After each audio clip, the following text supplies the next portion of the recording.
What do Silicon Valley techies, exhausted nurses, disillusioned teachers, and even Wall Street analysts all have in common? They are not just dreaming about Canada, they are moving there. The race is on and the competition is global. Reports from universities and admission centers suggest professors, doctors, engineers, and scientists all rethinking careers and study plans in the United States. Inside this hospital, there's a $30 million effort to get up to 100 of them to consider Canada. My Canadian immigration process starts in about a week. So, really excited about that. Oh my God. I am so excited to share with you today that my family and I made the decision to exit the USA. That's right. We are a family of 5. We have a ranch in Montana, but with everything that's happening in the USA right now, my mental health was suffering, and that's just not an environment I wanted for my children. So I want to share with you today my process on how we got to Canada. We left New Orleans because my sons and I, they were 1 and 2 at the time, but they were involved in a mass shooting. Like, we were in a mass shooting on Mardi Gras Day. 7 people were shot, and I was right there with my boys. There were 1,000, 2,000 people on that block, and 7 people were shot. I was close enough to where I could see the smoke from the barrel of the gun, and that was enough for me. I did not want to do that anymore. It wasn't about politics. It was just about fear. And that was a big reason of why it has taken a while, but I no longer feel that impending sense of doom. Bad things can happen. Bad things happen everywhere, but it is a very, very different feel. Guys, I'm here in Canada. I want to tell you guys a story about how I got here, how I left, how I made it out of the beast, the Babylon, the great America. American citizens are voluntarily leaving America. How do I know this? I'm a real estate transaction coordinator. I've been a real estate transaction coordinator for about 15 years. I've owned my own business. It'll be 9 years in September. In the 9 years that I've owned my own business, I have closed over 7,000 real estate transactions. And I have never seen what I am seeing right now. Currently, out of the 11 listings that I currently have under contract and managing, 5 of them, 5 families, are selling their homes to move abroad. 5 out of the 11, so almost half. And every single one of those 5 homes are under contract for over $1 million. So that's telling me that the wealthy are leaving. Back in the day when I was closing over 120 transactions per month, I would maybe have 1 seller per year selling their home to move abroad. But to have 5 all at once and above the $1 million price point, this is North Carolina and South Carolina markets, okay? This is not California. This is North Carolina, South Carolina, okay? It's like, I'm not an economist, but this is like a red flashing light warning. I have never seen this in 15 years that I've been in the real estate industry. So, yeah, just a little random factoid for you on this Wednesday morning. American citizens are voluntarily leaving America. Breaking news from an article that just came out today. American doctors applying to Canada to work there has risen 750% just in the last few months. One doctor that was born and raised here and went to medical school here said he's really sorry for leaving his American patients, but he's already packed up his family and moved to Canada. He said he is afraid for what's going on with our American healthcare. And they have stated they're embarrassed to be called Americans. Yes, Canada is a socialized healthcare system, but these doctors that were interviewed in this article said they're not concerned about the drop in income. They're more concerned about the devolving healthcare system in the U.S. Their driving force have been the severe cuts to Medicaid that probably will go through, placing people in leadership positions, and they quoted RFK Jr., who even states himself, "You shouldn't take medical advice from me." And the way the budget for healthcare is being rearranged. They're diverting dollars away from the pandemic preparedness, as well as multiple other things we've seen in the news. Trump's loss is British Columbia's gain. One of the big opportunities that we've seen is recruiting health professionals from the United States. The uncertainty that's currently present in the United States related to the Trump administration presents a significant opportunity for British Columbia. They're able to hit the ground running with their experience in a system that's very similar to ours, and they'll help us in our goal of delivering more care to more British Columbians faster. We believe our commitment and our support for science, that we are a jurisdiction that respects reproductive rights and acts to protect reproductive rights for British Columbians, and that we take care of people regardless of how much money they have through our universal public healthcare system. In early April, we made significant changes to how American-trained nurses are able to get to work in British Columbia, cutting the wait for nurses from up to 4 months to a matter of days. Applications from U.S. trained nurses to British Columbia are up 127%. We're going to continue to ramp up these recruitment efforts, including direct ad campaigns down the west coast of the United States through Oregon, Washington, and select cities in California. My message to Americans who are watching this is very straightforward. In British Columbia, you will be valued, your principles will be respected, and you will have the opportunity to provide care to people not based on how much they earn, but based on the level of care that they need. You'll be part of building healthy communities in the best place on earth, and you are very welcome here. Yep, it's real. Once upon a time, the US was the place you moved to for opportunity. But in 2025, the tide is turning. High-skilled professionals are saying, America, thanks, but no thanks. Doctors, engineers, PhDs, tech wizards, climate scientists, and even educators are heading north. Why, you might ask? Because Canada is checking all the boxes. Universal healthcare, check.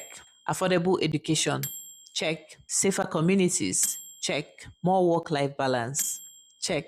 Less political chaos, check. And here is the kicker. They are wanted. Check. And let's be honest, the US is feeling a little unstable. From chaotic politics to Trump's renewed crackdowns on all immigrants, legal residents, visa holders, even some naturalized citizens feeling the heat. It's not hard to see why people feel unwelcome. 37-year-old Ranjani Srinivasan is sharing why she left her Columbia University apartment and boarded a plane out of LaGuardia last week to Canada. The doctoral student says days earlier she learned her student visa was revoked and immigration agents visited her without a warrant. That I would be detained indefinitely, that was really my greatest fear. And with little legal recourse to fight anything that they throw at me. Last week, the Secretary of Homeland Security said the citizen of India and Fulbright scholar was involved in activities supporting Hamas. I have done nothing wrong, and I was unsure why they were sort of persecuting me. Her lawyers say she was mistakenly detained while trying to get into her apartment near last year's Hamilton Hall takeover. Other than that, they say she attended a handful of protests and had shared or liked social media posts related to Palestinians in Gaza. This all comes as President Trump is now threatening to pull all federal funding from the school unless certain conditions are met. Most of you guys know me as the woman who has 46 acres of land in Montana. And we still have our 46 acres in Montana, but I wanted to share with you what's been happening in our life, just an update. We decided to use our 6-month tourist visa with everything going on in the US to explore Canada. And Calgary, Alberta is about 5 hours from our homestead.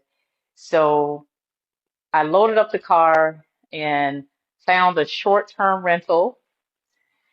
And my family and I are so excited to explore more of Calgary, Alberta. As you guys know, my background in healthcare, owning a healthcare company for 20 years, as well as the president and director of a homeschool center in Florida, and as well as our homesteading skills with our cows and alpacas.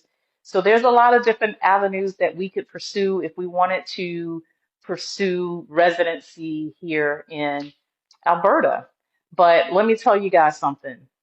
The people are so friendly, the kindness, the diversity. My children have already made friends with other homeschool kids as well as kids that just go to school. I have received so much love in comparison to when we moved to Montana. I received so much hate mail from locals. And being here in Calgary, I have been overwhelmed with letters and I mean DMs from local people saying, "Do you need help? Do you need this? Welcome to Calgary." People have offered to help in so many ways. Canadian immigration from the US is up over 30% in the past 5 years. A record number of US nurses and tech professionals have applied for Canadian permanent residency. The top cities for US talents: Toronto, Vancouver, Montreal, and yes, even Halifax. Did you know that Canada actually has special immigration programs designed to attract US and international talent? Premier, are you actually doing this? Doing what? Are you giving American nurses a fast pass to Canada? Yeah, it's big. We've slashed wait times. How long does it take? Well, it used to take months. Now it takes just days. Wait, what? Does it actually work? Yeah, applications from American nurses to work in BC have more than doubled. Wow. And does it only apply to nurses or also doctors? No, doctors too. More than 500 have indicated interest, and changes are in the works. Wow, so BC has just rolled out the red carpet for American nurses and doctors. How did they come here? They should go to bchealthcareers.ca and we'll take care of the rest. Or you can comment the word nurse. We'll drop a link for you. Premier David Eby, drop a like for him and a share for me. Right on. The Global Talent Stream offers 2-week visa processing for high-skilled workers. The Tech Talent Strategy actively targets American tech workers laid off from US companies, and Canadian provinces are literally tailoring immigration streams to poach US professionals. Canada isn't just sipping maple syrup, they are out here headhunting. And guess what? It's working. Come play tennis with me while I give you 10 reasons why I love living in Ontario, Canada. 1. Free healthcare. Imagine not having to choose on whether or not you want to bill or you want to be healthy. 2. Affordable university tuition. Y'all, I'm going back to school and I don't need no loans. 3. You won't be denied housing because you have a pet. It's actually illegal for them to be like no pets. 4. Mass shootings aren't normal, but the fear of just going to large events is rooted deeply in me. 5. It's one of the safest countries in the world. That's what they saying. 6. Hustle culture isn't glorified here. Like, slow down and smell the roses, please. 7. Work-life balance hit different here. Buki literally got double the vacation time. And she not touching a 40-hour work week. 8. Public transit is good and the cities are walkable. At least for the cities I be in. 9. People are actually nice. And my TikTok comments are a reflection of that. And lastly, 10. You can tell the country cares about its people. So I see somebody talking about, oh, they've ignored the propaganda and they've moved to Florida from Canada and it's the most wonderful thing they've ever experienced. As a Floridian, the beach is wonderful, the sun is wonderful, the weather, absolutely fantastic. I feel you. But let's not forget the authoritarian regime. Let's not forget Alligator Alcatraz. Let's not forget mass violence in children in classrooms. Let's not forget gun laws, because here's the thing. Texas and Florida really preserve them gun laws.